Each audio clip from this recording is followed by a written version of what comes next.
Last week, I went down a massive rabbit hole, for those of you who are here, or that watched on YouTube. I criticized myself for spending 28 minutes the week before talking about how the name Gad could mean two different things that are like unrelated, and how sometimes we dig deep into Scripture to find interesting connections and more beauty and complexity in God's message. Then I proceeded to go on for 30 minutes talking about hypothetical rules of Simon Says. So, sorry. While it did have a connection, I promise you there was a connection between Simon Says and the Scripture about Joshua and the Israelites. I think I'm digging too deep. So we do these weeks of camp every year. Like we have 4 now that we do. It's over 3. No, it's actually 2 now. It's 2 physical weeks. One with 2 happening and the other with 2 more happening. And we call them layers. There's story layers and there's underlying layers and there's scriptural layers and there's all these themes and visual things. And they have to stop me sometimes, like, Shawn, you're like 9 layers deep into this thing. We can't in a week's time, you can't explain to a child, a storyline, a scripture line, and an underlying scripture line, and a hidden meaning, and a secret meaning, and a twist ending, and there's too many layers. And I think I'm in this series for this year, all of it, I'm just going too deep at times. I committed yearly to the theme of Shema. We have the whole 2026 Shema theme. Great, that's fine. Let's have a thing that we can have as a common goal. The congregation can strengthen its own faith. We can have a thing to focus on, a thing to shoot for. It's good to work at stuff like that, and especially this specific idea is an idea of obedience, and why is that ever a bad thing? We should always be pursuing how to listen more and how to be more obedient and to follow God through the things that we believe that we are hearing and what He's telling us. And that's great. That's a noble pursuit, and we all would agree probably that that's a good thing to pursue together as a congregation, yes. Keeps us disciplined. But then on top of that, layer 2, we have month-to-month themes, and the month-to-month themes are related indirectly, they're related and not really even related to listening and obedience. At times they are. The second one kind of was, because it means to hear and hearing by God. But a lot of times, the meanings of the names didn't really connect with Shema. So I'm trying to tack on a month-by-month theme as we go. It gets a little complicated, especially when the Hebrew names and the meanings, even if they are fascinating, when they can be different things than what's happening in the month. Like certain months, you can say, well, this is a month where this always happens, and you can follow a theme with it. Like a lot of churches during February, they do like a love theme, because Valentine's Day, love theme. Let's have a month of February love, and we can do 1 Corinthians 13, and we can do all these things. We were doing a sermon based on Simeon, because I had locked into, hey, we're going to do all 12 sons of Jacob, 12 sons, 12 months. Let's do them in birth order, which means month 2 is Simeon. We got to do that during February. So we didn't get that connection. And then other churches, maybe during the springtime, they can do a springtime series, like in March. For our March, we were doing Levi, which means joined and attached. And so how do you connect joining and attaching with springtime? And it's there. You can dig it, and you can find it if you work hard at it.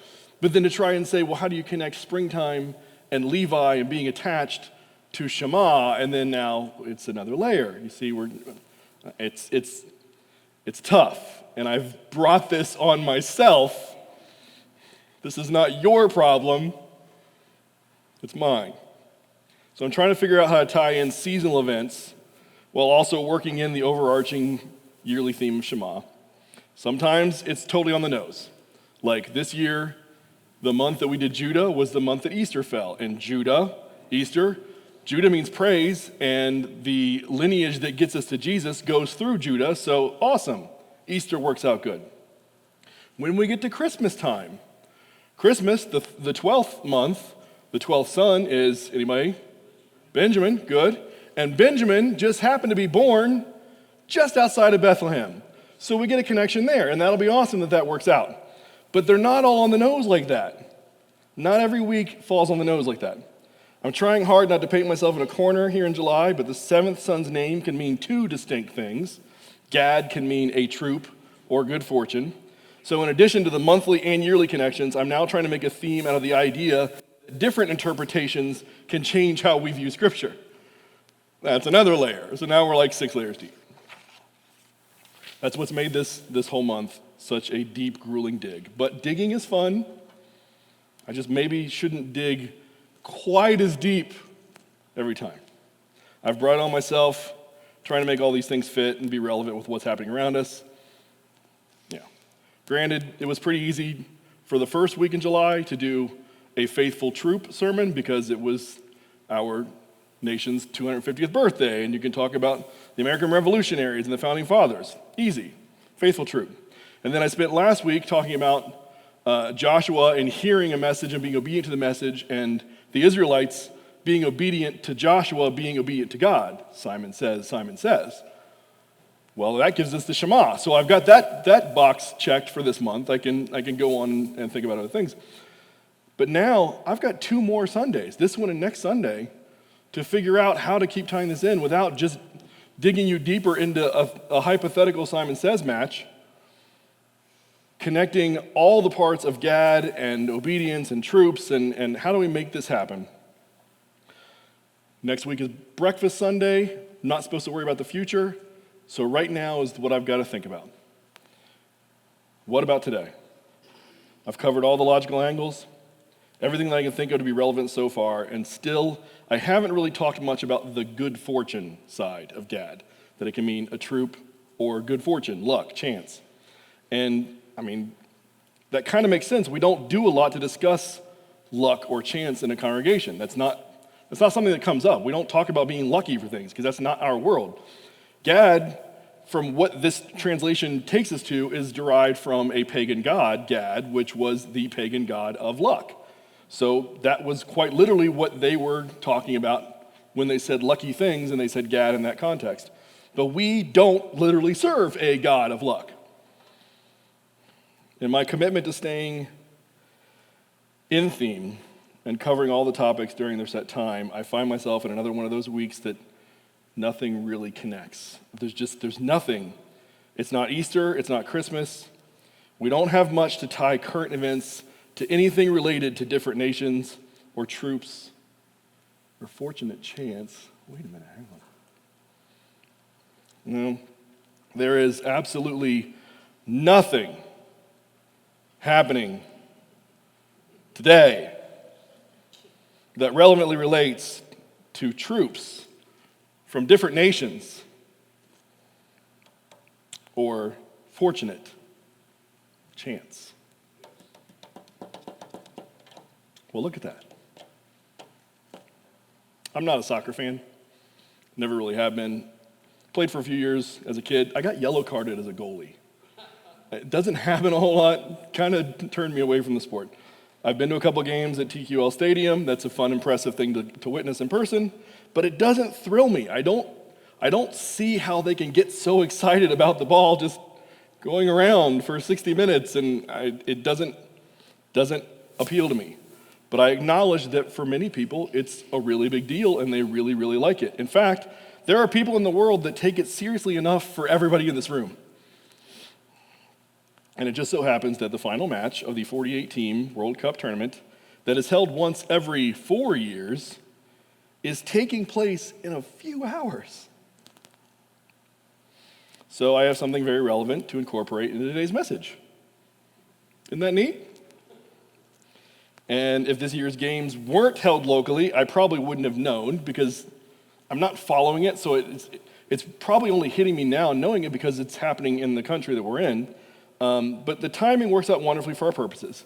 And I have to ask the question because, just when you're flippantly just throwing it out there, you would say, oh, wow, I'm lucky. This worked out. I got lucky that today is the day that the World Cup is happening, the finals are happening, and I'm talking about luck. But is it? Is it luck? Did it all just fall together that way by chance? Could I step back on this occurrence and exclaim, Gad, what good fortune? I'm going to start doing that. Just, Gad. This topic, talking about fortune and luck and chance and these things, it's something I would enjoy sitting in a room for hours and hours discussing because it touches on conversations about human nature and choice and cause and effect and free will and the scope of God's omniscience, you know? Like when you're talking about how deep can a thing go that's planned and thought out and known and worked out, how much is happening to tie all these things together that we just can't see or realize. And if any of you want to have that conversation, I will give you my address. You can come to my house later and we can talk about it. Please do. It will be great. Generally speaking, we address matters that appear to be luck or fortunate chance as God's hand in allowing something to come together seemingly in this perfect way, right? James 1:17, every good and perfect gift is from above, coming down from the Father of heavenly lights, who does not change like shifting shadows. If a situation seems to work out perfectly, like if it just feels like it's falling all together, we give God credit for working it out. If there were factors that were totally out of our control, those factors were known by God before we ever knew that they were even factors, and we can give him credit. He could have been putting those things in motion before we were even thinking about it because he's not shifty. He's not changing, like he's not watching a movie where any of us could be a protagonist and he wants to decide which one he's going to root for. The whole thing is known and worked out for good together. Synergeo, last year's word. This is not something where we are serving a God who is following chance and luck and hoping that things might work out and rooting for one side or the other.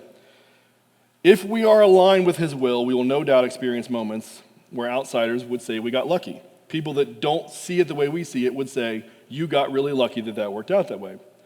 But we are people of faith.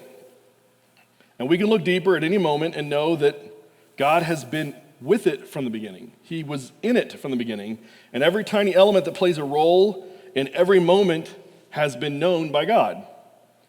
Proverbs 16:33, the lot is cast into the lap, but its every decision is from the Lord. Familiar with casting lots? Do you know what it is to cast lots? It'd be a lot like, for us, sort of like rolling the dice or a coin toss. You take an object or multiple objects, you mark on them, you put them in a container, you toss them on the ground or against a wall or in a certain spot. It's not Yahtzee, right? They're not playing a game of Yahtzee chance. It's a decision-making process. The thought was that you were receiving an indication through a natural motion, through natural inertia and friction and gravity and air. Natural forces are putting this decision together so that the result you see is a natural result from natural objects. It's like God's approval because it was fairly done through natural processes. That's casting lots. The land of Israel was divided by casting lots. Each tribe got the spot that they were in because they cast lots. Jonah was the one selected to be thrown out of the boat because he was the one that they cast lots to determine he's the reason that this storm is happening. And when Judas was removed from the 12 disciples, they cast lots to determine, and Matthias was ultimately chosen. They cast lots to decide which one would take his place. They're not leaving it up to chance, not leaving it up to luck. It's not fortune. They saw a physical answer that's derived from God, from a natural, God-approved source. Which brings up the next flow in that living room conversation that we are welcome to have if you want to head on out to Williamsburg later. If God could directly speak to Joshua when they're talking about determining where the tribes get placed in Israel, if God could speak directly to Joshua, why would he need to cast lots in the first place? Why didn't God tell him exactly who should take which section of the promised land? Well, God actually commanded that they cast lots. It's from Numbers 26. The land is to be allotted to them as an inheritance based on the number of names. So in Numbers, they're counting everything. This is part of the second census. They're counting through all the different tribes, determine which tribes have what number of people. To a larger group, give a larger inheritance, and to the smaller group, a smaller one. Each is to receive its inheritance according to the number of those listed. Be sure that the land is distributed by lot. What each group inherits will be according to the names for its ancestral tribe.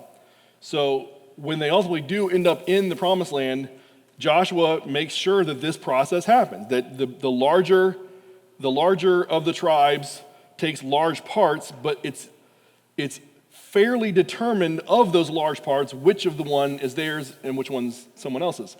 They went out, they mapped it out and said, these are the big ones, these are the smaller ones. Okay, now let's cast lots and let's place who's going to go where. It was not like a dream home sweepstakes where they all stood around in a circle and drew names and found out, oh, I get the cool one by the river. I get the one with all the trees. It was not fortunate chance, it was a fair distribution, and it was God ordained to do it that way. No one needed to fight anything out, and the bigger tribes had no advantage against the smaller tribes. It's not a game of chance, not fortune, not lucky outcomes. I personally only watched so far up to this point, and I'm sure I won't watch any of the one today, because, why would I? I mean, I don't know. But I only watched about 15 minutes of a World Cup game so far. And that was only because my friend Joe and I picked the wrong day to go crave chicken wings.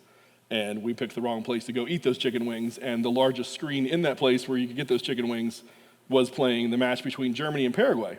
But I guess it was a great time to watch as far as the whole thing goes, because the match between Germany and Paraguay ended in a shootout tiebreaker penalty kick situation. And they had to, at the very end, they had to go back and forth between the two teams, and each one, you have someone kick and the goalie tries to stop it, and you go back and forth. And whoever has the most penalty kicks at the end of that wins that game. They go for the entire time at a tie, but they have to say in that moment, okay, one of you's got to break this tie. We are going to do a penalty kickoff. And the whole dining room was just glued to this screen and watching how intense the pressure was of this shootout. My chicken wings were delicious. I had Thai chili chicken wings, and man, they're blue cheese. They're at Wings and Rings. If you haven't had that, we'll go to my house, we'll have a discussion, and then we go get wings. Thick blue cheese. Oh, it's perfect. But it was a great match to watch for those people that are into that. I don't really truly find it that exciting, but that moment was, out of what I know, was very exciting. The rules say you can't just have it a tie. I mean, how could you advance to my tournament if it's a tie? But it hasn't always been that way.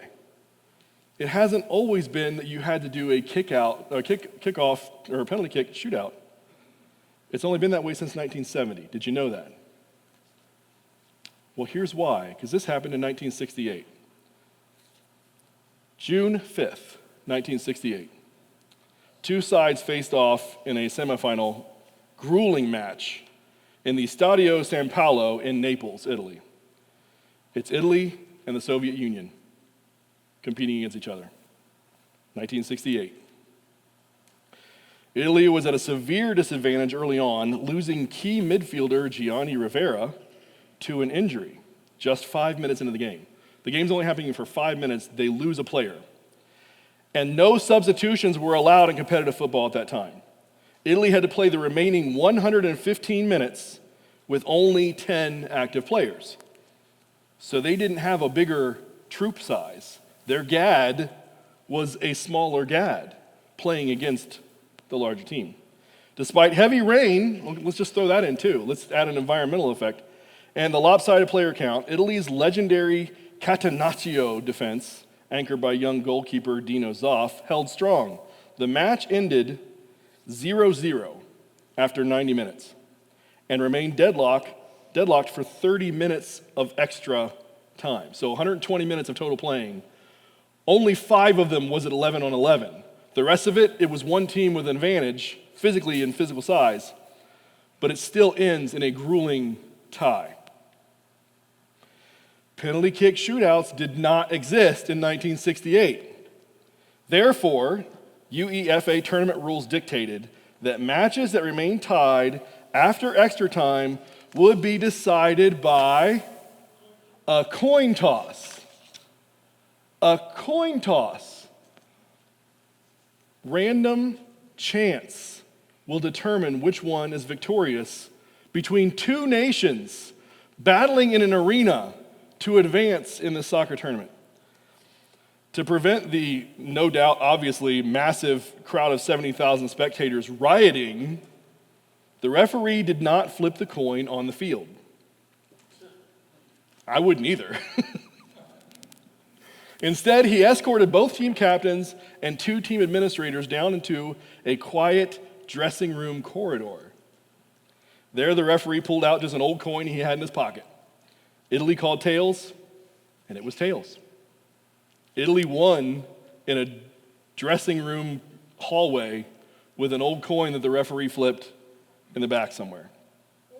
The Soviet Union, without doing anything to warrant defeat, was sent home with a loss, and Italy was declared victorious out of blind luck. Fortunate chance. Even though Italy did not have the same Gad troop size, they had Gad good fortune. In the Old Testament, we have an example, a wonderful example of an outnumbered army that finds victory with God's blessing, and no luck is needed. Remember Gideon? Everybody remember Gideon? The Israelites have been beaten up pretty badly. Surrounding nations, the Amalekites, the Midianites, they've oppressed over and over again. And God's just kind of allowed it to happen because the Israelites they've slipped away and they're losing their faith, and God's just like, you know what? I'm going to give you another year where they're going to have their way with you. And it's just going to get worse. And it gets so bad that the worship of the Midianites and of the Amalekites, it spreads into the Israelites, into their nations. And crossing that Jordan River, you start to see Baal worship. You start to see altars for Baal and these and Asherah poles and different ways of worshiping pagan gods in the nation of Israel, because they had just been oppressed for so long, they'd let it seep in and take over everything that they were. God told Gideon that he was going to step in and he was going to take charge and he was going to bring the Israelites victory.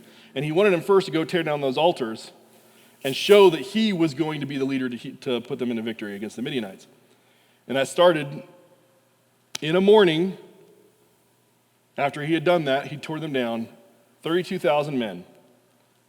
He had 32,000 men to start with. And that's a decent-sized troop, right? I mean, just in numbers, you think, yeah, that ain't bad. I could maybe win something with 32,000. That's a Gad. I'll take that Gad. But it got whittled down really, really fast. Let's look at Judges 7. The Lord said to Gideon, you have too many men.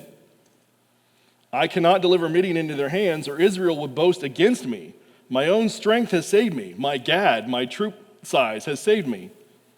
Now announce to the army, anyone who trembles with fear may turn back and leave Mount Gilead. So 22,000 men left, while 10,000 remained. But the Lord said to Gideon, nope, still too many. Take them down to the water, and I will thin them out for you there. If I say, this one shall go with you, he shall go. But if I say, this one shall not go with you, he shall not go. So Gideon took the men down to the water.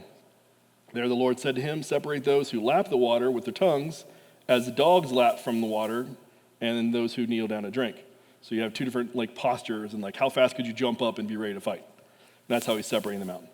300 of them drank from cupped hands, lapping like dogs. All the rest got down on their knees to drink. The Lord said to Gideon, with the 300 men that lapped, I will save you and give the Midianites into your hands. Let all the others go home. So Gideon sent the rest of the Israelites home, but kept the 300 who took over the provisions and the trumpets of the others. 300 men. He went from 32,000 to 300. Not much of Gad anymore, right? With those 300 men, God used Gideon to confuse the Midianites in the middle of the night. They come in with trumpets, they come in with torches. They wake them up during the shift of the changing the guards. Everybody from the Midianite camp, they're just startled, they're confused, and they start stabbing each other and turning on each other because they're just too confused being woken up in the middle of the night, not knowing what's happening. Gideon didn't even have to have swords to do it. They all stabbed each other. They were reduced in power enough that Israel could bring in more troops and more support from the hill country to come down and reclaim what was theirs to begin with. But Gideon wasn't convinced of his own empowerment from God to do this. Gideon wasn't ready to just go jump and do all this stuff without a coin toss. We got to go back one more chapter. Judges 6. The Lord turned to him. This is God telling Gideon, you're going to be one to do this. I'm going to bring you guys victory, and it's going to go through you. The Lord turned to him and said, go in the strength you have and save Israel out of Midian's hand. Am I not sending you? Actually, I want to really comment. Another thing that would happen in our little living room discussion is that phrase, the Lord turned to him. What that means that he turned to him. Really, really fun stuff to talk about. But anyway, going on. Am I not sending you? He's saying to Gideon, I've chosen you. You're going to do this. And Gideon responds back, pardon me, my lord, Gideon replied, but how can I save Israel? My clan is the weakest in Manasseh, and I am the least in my family. So I'm a double nothing here. The Lord answered, I will be with you, and you will strike down all the Midianites, leaving none alive. Gideon replied, if now I have found favor in your eyes, give me a sign that this is really you talking to me. Please do not go away until I come back and bring you my offering and set it before you. And the Lord said, I will wait until you return. Gideon goes and makes an offering because he's speaking directly to God, and he's hearing this message that he is going to be the one to do this. He goes, he gets his offerings. There's a back and forth of him presenting the offering, and then it's being accepted, and this is what you're going to do with it. And then he's told to tear down the Baal altars, the Asherah poles. He's obedient. Gideon does the Shema thing. He hears and he obeys because he's talking with God, and Gideon realizes he's talking with God. But he still sees himself as weak. Even though he's been talking with God, and God has promised to deliver him and all the Israelites from the Midianites with his help, Gideon has still a weak level of faith when it comes to armies and oppression and battle. So Gideon needs his own assurance in a divine way, and he sets up his own style of coin toss. Judges 6:36. Gideon says to God, like, I'm going to tell you what's going to happen. This is the way it's being laid out. If you will save Israel by my hand as you have promised, which should be enough, really. He's promised it. It's God saying it. But Gideon's just not quite there. Look, I will place a wool fleece on the threshing floor. If there is dew only on the fleece and all of the ground is dry, I will know that you will save Israel by my hand, as you said. And this is what happened. Gideon rose early the next day. He squeezed the fleece and wrung out the dew, a bowl full of water. Everything else is dry, but the fleece has the dew in it. But that's still not enough, because he wanted absolute assurance that this was God's control. Just in case somehow that thing that happened the night before was just Gad. It was just fortunate chance. Because Gideon has been living among people who are already worshiping pagan gods. They've already let this pagan god stuff enter into their lifestyle. Who's to say that they're not bringing in this god of chance and fortune and good luck as well? And you could easily say, well, that was just fortunate chance that all the dew was in one spot, everything else was dry. That's just one day. You got lucky. Gideon wants to take it a step further because he just needs to make sure that he is serving the God that is not the God of luck, but the God of everything. Luck would account for that one instance, and he wants more. He wants to know that he's backed by the God who could do the exact opposite as well. So we move on to verse 39. Then Gideon said to God, don't be angry with me. I'm not quite there yet. Let me just make one more request. Allow me one more test with the fleece. But this time, switcheroo. This time make the fleece dry and let the ground be covered with dew. That night, God did so. Did he have to? Did God need to do this? Is this something he's got to prove to Gideon? No. Only the fleece was dry, all the ground was covered in dew. God proved it and said, fine, here, this is what it is. Now you can see this, now you can do it. Be empowered and go. This was the assurance that Gideon needed to go into battle. A dew fleece controlled coin toss is what it was. It was a coin toss, but he was trying to determine which was heads and which was tails. But this was no luck or chance. Over the course of these two chapters, God proves to Gideon that he doesn't need either type of Gad. He doesn't need a large troop Gad, and he doesn't need fortunate chance Gad. He needs God. That's what he needs. Gideon could have done it with 3 men. If God is in control of it, Gideon could have used 3 men. Well, in about 3 hours, Spain and Argentina are going to battle to determine the champion of this year's World Cup. They are from different continents. Yes, there's your geography lesson. Argentina and Spain are different continents. However, they both speak Spanish. Interesting. But with subtle differences. There are interesting differences in the word usage. For example, they both call the sport that they're playing football. Both Argentinians and people from Spain call it football. But one team calls their goalie a portero, while the other team calls it an arquero. Same job, same thing that they're doing, But while it's being announced at that game, they're going to be describing it in two different ways depending on which person you are listening to the translation from. Which person is saying, oh, the goalie caught the ball? Was it the portero or was it the arquero? Portero literally means man at the door, and arquero means archer. Doing the same thing, but those words out of context mean really, really different kind of things, right? Sort of unrelated different things. Wow, like Gad. It's all coming together. And if we were to step back and dig a little into this context, we would understand that a man standing at an open door can keep things from passing by, like a ball going into a goal. Okay, so there's where you have a man at the door. And then if you go a little bit further back and dig a tiny bit deeper, you can realize that a man in control of a bow is an archer, and a bow is pretty much the shape that a goal post is in. It is like a really big bow. So the man standing in control of that bow, the goal, is the archer. And then they seem kind of related, don't they? A little digging is good. A little digging is good. Makes everything come together and we can appreciate the value a little bit more. And that's always healthy for a congregation, to strive for it, to hunger for it, to get a little more. And at the end of the game, one of those two nations will lift the greatest trophy in soccer. They'll deserve to celebrate, not because of a coin toss, but because they've trained for years, prepared well, and executed better than their opponent. But when Gideon won his battle, there was no trophy lifted to him. There was no parade celebrating Israel's military genius. God intentionally removed every human explanation so that the only one receiving glory was himself. Our culture asks two questions. What are my chances? Do I have enough? Gideon's story answers both. You don't need better odds. You don't need bigger numbers. All you need is the presence of God. Amen?